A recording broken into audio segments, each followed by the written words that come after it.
In part two, workflow, in a sense, slipped through our fingers. Right when we thought we had grasped it, we awoke to its subtlety. We studied how workflow is not a stapled together mess of life hacks, relevant to only a particular type of person or profession, but is rather a universal art founded on our shared human nature. We were also brought down from the clouds when we heard that workflow was ultimately not a set of theories or concepts, but was a behavioral framework intended to be habituated by us individually. Lastly, we played around with the paradoxical nature of workflow, seeing how it provides us benefits in wildly unexpected ways. Now, in this third and final part, we will taste the bittersweet combination of workflow's final two characteristics. See if we can put all we've covered into a single sentence, it's a really wordy one, by the way, and conclude with one of my all-time favorite quotes. Let's get to it.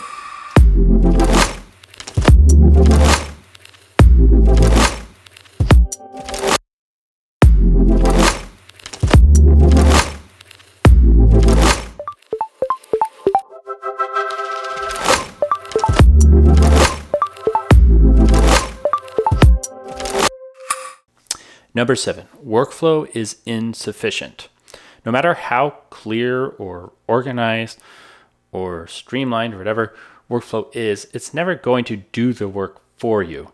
And that often is not just an issue of getting clear about something or being able to understand what the objectives are, but it also involves an exercise of the will. And this is often something that is sometimes skipped over in modern literature. Now, we certainly have books on habits that address this issue, but even something like the book Willpower, I think misses this aspect of the will being like a muscle.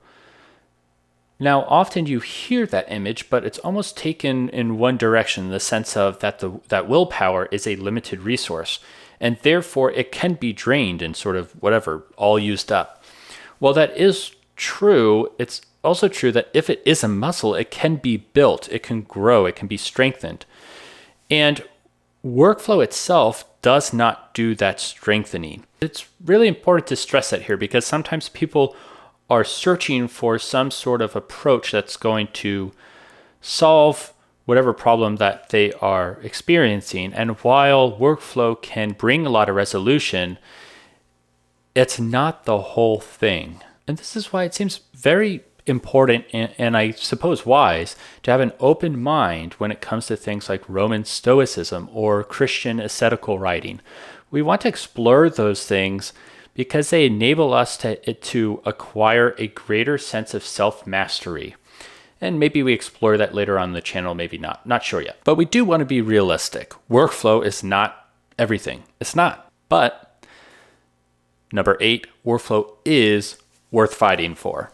I often encounter this experience when working with others in coaching, where they move from a place of stress and overwhelm. They start practicing the 4 behaviors of workflow, and what they experience at the beginning is not what they were hoping for.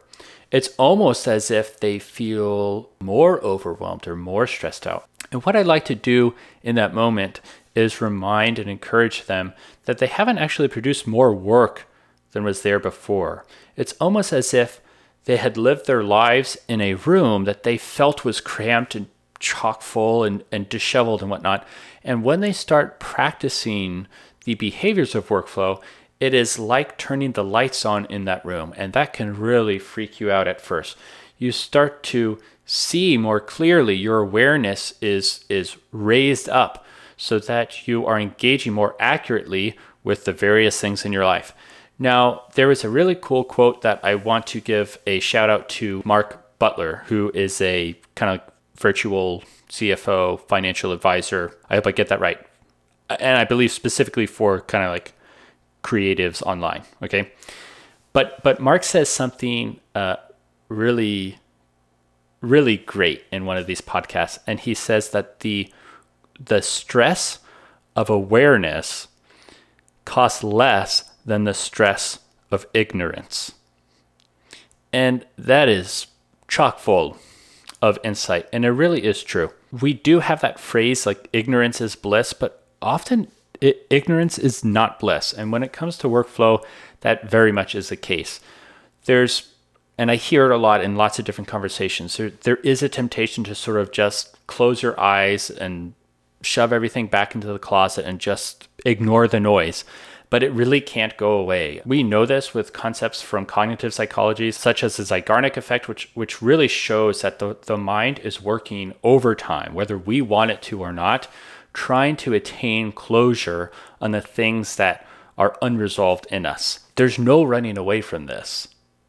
Now, that's only bad news if there isn't a path towards resolution, but there is, and it's not arbitrary. It's not a set of weird quirks or preferences of a particular person, but it is a set, again, of universal behaviors which anyone can habituate. To help this information kind of really take root in our minds, why don't we just do a quick review at the end here? We said 8 things that workflow is and is not. Workflow is the ordering of work. It is holistic. It is for any kind of work, personal, professional, whatever, you name it, and not just things that you see externally. Thinking itself is a type of work, and these behaviors can help it. It is an art. It is a behavioral framework. Workflow is paradoxical. It is insufficient, and it is worth the fight. Forcing an extra layer here of assimilation by attempting to put all of this into prose, here's the best single sentence I could come up with about workflow. Workflow is a paradoxical behavioral ecosystem for ordering any kind of work that, although it isn't the answer to all your problems, is certainly an art worth mastering. Whew, that's kind of long. We've come a long way, having first started with Newport's definition of workflow as that which structures work. We're leaving here with a much fuller taste in the mouth. Let's conclude with my all-time favorite quote from David Allen. In 2008, David Allen wrote a book called Making It All Work. It's a little bit lesser known than his more famous book, Getting Things Done, but it really is worth reading. And in it, on page 26, I believe, he attempts to answer the question, what is GTD? And in a passage which I feel like has escaped the attention of many people who write about David Allen's methodology, we get a beautiful, I mean, really, the first time I read this, it made me totally stop what I was doing. And it almost arrests you with this accuracy that manages to wrestle with and really handled the subtlety of the subject. Now, he's talking about his own particular methodology called GTD, short for Getting Things Done. But we can use what David Allen writes here as scaffolding for us to paint sort of a nice collage, a closing image for us to try to summarize all that we've explored here about workflow. So I'm going to read from this book, but I'm going to substitute terms so that it fits the context of our conversation today. I'll give the full text of this quote in the description of the video. Sophisticated without being confining, the subtle effectiveness of GTD lies in its radically common sense notion that with a complete and current inventory of all your commitments, organized and reviewed in a systematic way, you can focus clearly, view your world from optimal angles, and make trusted choices about what to do and not do at any moment.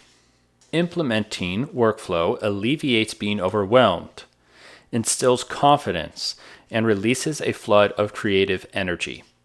It provides structure without constraints, managing details with maximum flexibility. The system rigorously adheres to the core principles of productivity while allowing tremendous flexibility in the how. Workflow's simplicity, flexibility, and immediacy are its attraction. Its ability to enliven, enlighten, and empower is its magic.